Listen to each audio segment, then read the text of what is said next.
Good morning mga kabukalbo. So, andito na naman tayo sa bundok, Arayat.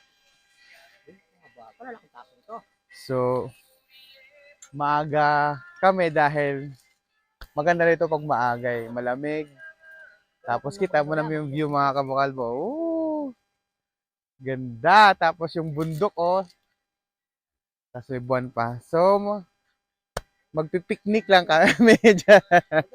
Pumunta lang kami dito para magkape! Yeah! Tapos kapag habang nagkakape ka dito, marami kang realization, di ba? Sa isang taon, maiisip mo na, ang tanga ko pala. Ganon. Di ba? Dahil lang sa kopi ko blanca. Ayun. Why don't you speak in English? You said I'm so stupid. Joke lang. English. You didn't realize. Wait lang, magtitimpla muna tayo ng kape mga kabukalbo. So, ito. May dala kaming, siyempre, may dala kaming, Kilala mo naman taga-timpla mo ng yung pala, yung assistant ko. assistant ko na, si Russell.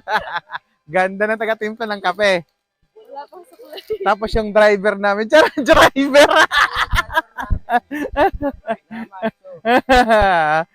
Yung videographer namin nandyan. Ayaw na, yan lang yun siya. Ayaw, wag mo nating bigyan ng spot. Ah.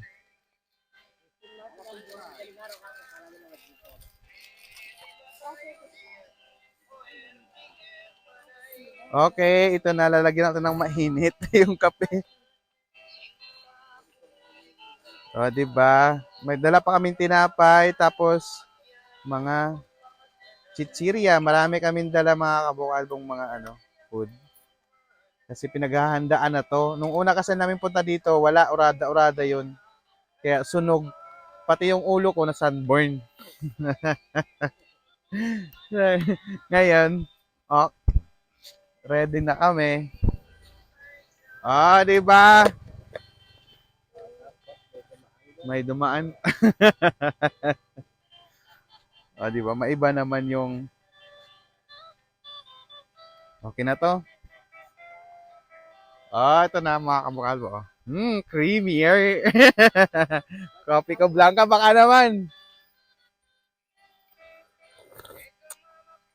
Sarap. Tapos dito ka lang mga kabukalbo.